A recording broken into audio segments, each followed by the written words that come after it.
This sight will be beneficial. The soul will never be in its perfection until it comes to see God. This will be the crowning blessing. 8. This sight of God shall be perpetual. Here we see objects a while, and then our eyes grow dim, and we need eyeglasses. But the saints shall always behold God. As there shall be no cloud upon God's face, so the saints shall have no mote in their eye. Their sight shall never grow dim, but they shall be to all eternity looking on God, that beautiful and delightful object. Oh, what a soul-ravishing sight will this be! God will make us able to bear it. We can no more endure a sight of glory than a sight of wrath. But the saints in heaven shall have their capacities enlarged, and they shall be made fit to receive the delightful beams of divine glory. 9. This sight of God will be an immediate sight. There are some who deny that the soul is immediately after death admitted to the sight of God, but I assert that the saints shall have an immediate transition and passage from death to glory. As soon as death has closed their eyes, they shall see God. If the soul is not immediately after death translated to the beatific vision, then what becomes of the soul in that period of time until the resurrection? Does the soul go into torment? That cannot be, for the soul of a believer is a member of Christ's mystical body, and if this soul should go to hell, a member of Christ might be for a time damned, but that is impossible. Does the soul sleep in the body, as some drowsily imagine? How then shall we make good sense of that scripture, "We are willing rather to be absent from the body and to be present with the Lord"? 2 Corinthians 5, verse 8. If the soul at death is absent from the body, then it cannot sleep in the body. Does the soul die? It appears that the soul of a believer after death goes immediately to God. "This day shall you be with me in paradise." Luke 23, verse 43. That word, "with me," shows clearly that the thief on the cross was translated to heaven, for there Christ was. Ephesians 4, verse 10. And the word "this day" shows that the thief on the cross had an immediate passage from the cross to paradise. Therefore, the souls of believers have an immediate vision of God after death. It is but blinking, and they shall see God. See now the misery of an impure sinner. He shall never be admitted into the blessed sight of God. Only the pure in heart shall see God. Such as live in sin, whose souls are dyed black with the filth of hell, they shall never come where God is. They shall have an affrightening vision of God, but not a beatific vision. They shall see the flaming sword and the burning lake, but not the mercy seat. God in Scripture is sometimes called a consuming fire, sometimes the Father of lights. The wicked shall feel the fire, but not see the light. Impure souls shall be covered with shame and darkness as with a mantle, and shall never see the King's face.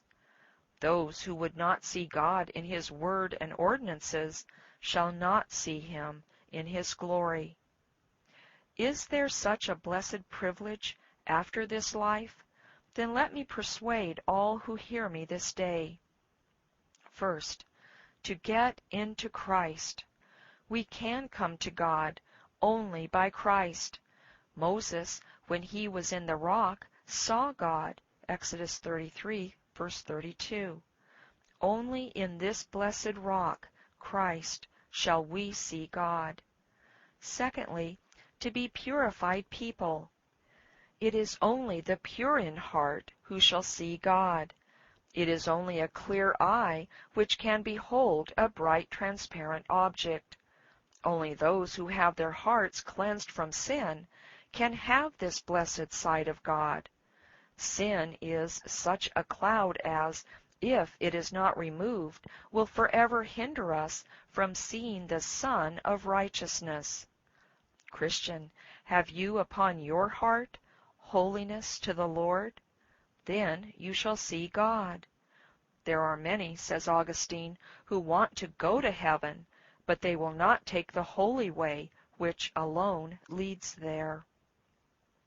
There are several sorts of eyes which shall never see God: the ignorant eye, the unchaste eye, the scornful eye, the malicious eye, the covetous eye.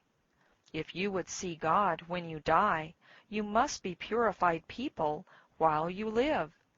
We know that when He appears, we shall be like Him, because we will see Him as He is. And everyone who has this hope in Him purifies himself just as He is pure. 1 John 3, verses 2 and 3. Let me turn myself to the pure in heart. First, stand amazed at this privilege, that you who are worms crept out of the dust should be admitted to the blessed sight of God for all eternity. It was Moses' prayer, "I beseech you, show me your glory." Exodus 33, verse 18. The saints shall behold God's glory. The pure in heart shall have the same blessedness that God Himself has. For what is the blessedness of God but the contemplating of His own infinite glory and beauty? Secondly, begin your sight of God here on earth.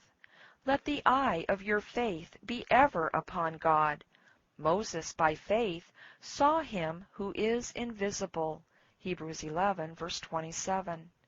Often look upon Him with believing eyes, whom you hope to see with glorified eyes. My eyes are ever towards the Lord. Psalm 25, verse 15.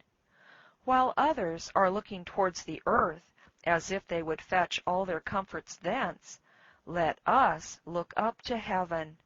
There is the best sight. The sight of God by faith would let in much joy to the soul. You love Him, though you have not seen Him. And though not seeing Him now, you believe in Him, and rejoice with inexpressible and glorious joy. 1 Peter 1, verse 8. Thirdly, let this be a cordial to revive the pure in heart. Be comforted with this: you shall shortly see God. The godly have many sights here on earth which they do not desire to see. They see a body of death. They see evil and sin. They see unholy people wearing the mask of religion. They see the white devil. These sights occasion sorrow. But there is a blessed sight a-coming.